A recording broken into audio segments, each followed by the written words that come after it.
Hello à tous! Je m'appelle Megara Nolan et je suis une autrice auto-éditée.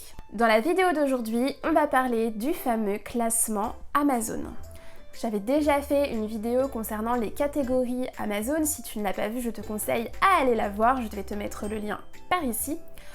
En tout cas, aujourd'hui, on va vraiment s'intéresser au classement, comment il fonctionne, comment Amazon calcule qui est propulsé en première place ou dans les 10 premières places d'un classement et comment on peut faire, nous, en tant qu'auteurs, pour essayer de jouer un petit peu avec cet algorithme et de grimper tout simplement dans le classement Amazon. Avant de commencer, on va distinguer deux choses. On va distinguer le classement des catégories, donc quand je parle d'un classement catégorie, je veux parler d'un classement par exemple dans la catégorie fantasy épique ou post-apocalyptique et science-fiction, et le classement général d'Amazon, donc le classement général de la boutique Kindle. Et on peut parler, quand on parle du classement général de la boutique Kindle, de l'Amazon Best Selling Rank, qui est donc la BSR et qui est une espèce d'unité de mesure finalement de laquelle on peut se servir pour essayer de se situer par rapport aux autres livres. Je tiens également à préciser que je ne travaille pas chez Amazon, je ne travaille pas chez Kindle et que tout ce que je vais vous dire aujourd'hui, ce sont des observations de ma propre expérience et aussi le fruit de nombreuses recherches, que ce soit sur internet ou sur des e-books de marketing pour Kindle. Tout est à prendre avec des pincettes puisqu'Amazon n'a pas réellement révélé les tenants et les aboutissants de son algorithme, mais on a quand même réussi un petit peu à en distinguer des tendances. Non mais Noodle, vraiment!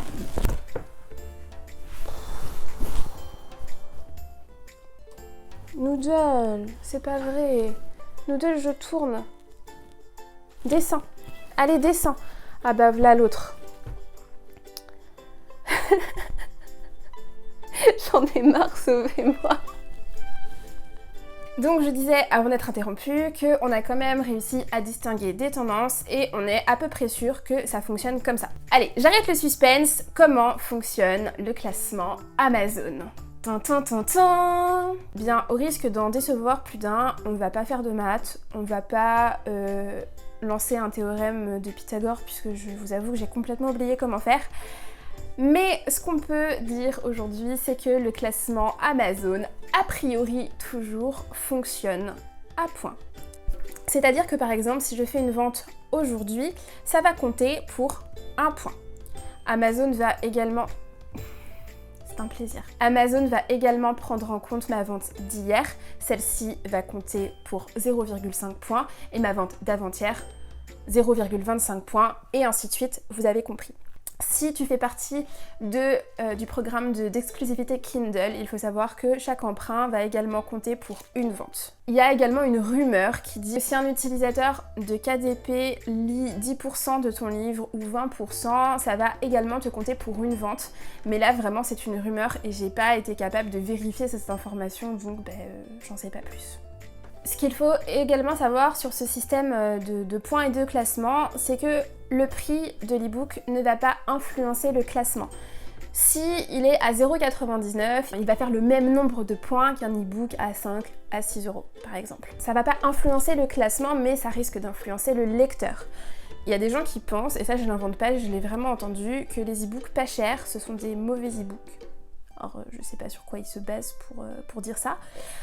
Enfin voilà, donc mettre un e-book trop peu cher, ça peut envoyer un signal un peu bizarre au lecteur, même si je ne partage pas cette idée. Et en revanche, si l'e-book est trop cher, donc en général au-delà de 6 euros, tout simplement il est trop cher et le lecteur peut se dire que ça vaut pas le coup de dépenser autant d'argent pour un e-book. Sur ce point-là, je suis assez d'accord, c'est pas le sujet de la vidéo aujourd'hui, mais je considère qu'au-delà de 6 euros, ça commence à faire cher l'e-book, à moins qu'il s'agisse d'une intégrale, et dans ces cas-là, ok, on peut dépasser les 6 euros. Ce qui n'influence a priori pas non plus le classement, ce sont les commentaires. Les commentaires vont influencer la popularité du livre, voilà pourquoi il est important d'en avoir, sinon beaucoup, au moins fréquemment. A priori, les commentaires ne vont pas influencer le classement, en tout cas ça ne fera pas gagner de points. Il y a différentes solutions pour grimper dans le classement Amazon. Il y a des bonnes solutions et des moins bonnes solutions. Il faut garder à l'esprit en tout cas que Ça va vraiment dépendre de toi, de ta communication, de comment tu vois ton aventure dans l'auto-édition et surtout ce que tu es prêt à mettre en œuvre comme moyen pour grimper dans les 10 classements. Amazon te propose plusieurs solutions déjà de base dans ton espace Kindle. Une de ces solutions qui te propose pour grimper dans le classement, c'est la prévente. Alors la prévente, en ce qui me concerne, je considère que c'est une fausse bonne idée. Je pense que ça marche quand tu as déjà un nom ou quand tu vas publier la suite d'un roman. Mais je pense que quand tu débarques dans le monde de Kindle, la prévente, c'est pas une super idée. Pourquoi ? En fait, par exemple, tu lances ton livre le 15 novembre. Tu vas commencer à lancer tes préventes le 1er novembre. Et par exemple, si quelqu'un t'achète une prévente le 7 novembre, la vente elle va compter pour le 7 novembre, pas pour le 15 novembre alors que c'est la date de sortie de ton livre. Et ce qui est important quand tu débutes sur Kindle, c'est d'avoir le plus de ventes possible le jour de la sortie et de continuer à en faire après le jour de la sortie bien sûr. Du coup, si tu commences à vendre avant la sortie, tu risques déjà donc de monter dans le classement mais également de redescendre. Et donc tu vas pas bénéficier finalement de ce boost à la sortie d'un livre quand tout le monde se jette dessus parce qu'ils attendent en fait ton roman. Donc je pense que quand t'es pas connu et quand t'as pas publié beaucoup de romans ou que quand tu publies un premier tome, la prévente c'est pas vraiment une bonne idée. Par contre, si tu publies un tome 2, un tome 3, enfin la suite de ta série, que tu sais que les gens vont être au rendez-vous tant en prévente que le jour de la sortie, et dans ces cas-là, tu peux y aller, ça peut être une bonne solution. Il y a 2 autres outils qu'Amazon va te proposer dans ton espace Kindle, c'est tout d'abord la promotion livre gratuit. En gros, tu as de 1 à 5 jours et tu peux proposer ton livre gratuitement sur la plateforme Kindle. Je considère que c'est pas une super idée de faire ça, principalement parce que déjà, si tu mets ton livre en gratuit sur Kindle, tu cours le risque que des personnes malveillantes le téléchargent et le mettent sur des plateformes de téléchargement illégales. Ça peut arriver même si tu le mets pas en gratuit, on est bien d'accord, mais il est vrai que c'est très souvent là que le méfait se fait, on va dire. Ensuite, il faut savoir que le classement livre gratuit n'est pas le même que le classement livre payant. Et donc si tu fais beaucoup de téléchargements en gratuit, ça va pas du tout te faire grimper dans le classement livre payant. Donc, encore une fois, fausse bonne idée. Maintenant, si tu considères que c'est une promotion parce que tu vas lancer ton tome 2 bientôt, tu veux mettre le tome 1 en gratuit pendant 5 jours pour mieux lancer ton tome 2, là évidemment c'est discutable et ça peut tout à fait se faire. La deuxième promotion que Kindle te propose, c'est le Kindle Countdown Deal et c'est en gros la même chose que le livre gratuit, simplement il te propose de le passer à 99 centimes pour une durée de 1 à 5 jours. Alors là c'est un petit peu la déception puisque cette offre n'est pas disponible pour les marchés français. Tu peux toujours le faire pour Amazon.com si tu as un lectorat qui se situe par exemple au Canada ou ailleurs dans le monde, mais du coup la promotion sera en dollars. Si tu veux profiter de cette promotion, il faut attendre qu'Amazon te démarche, t'envoie un mail pour te demander de participer à ces promotions et tu n'as pas le choix ni de la durée, ni de quand en fait c'est. Pour autant, si jamais il t'envoie ce genre de mail, je te conseille de participer, ça te fait toujours un boost de visibilité et ça fait aussi du bien au moral de se dire que Amazon t'a repéré. Du coup, si tu veux faire une promo et baisser le prix de ton livre, il va falloir le faire manuellement. Je te conseille de le faire de temps en temps, à certaines occasions, comme par exemple pour Halloween ou pour Noël, c'est sympa d'avoir des petites promos flash entre guillemets. Donc voilà, tu peux baisser tout à fait ton livre manuellement depuis ton espace Kindle pour une durée limitée. Je te conseille de pas faire trop court, mais de pas faire trop long non plus.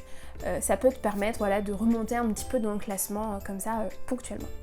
Pour également grimper dans le classement, ce que tu peux faire, c'est faire ce qu'on appelle des Amazon Ads, donc payer la plateforme pour être sur des encarts publicitaires, donc c'est de la publicité payante, ou des Facebook Ads.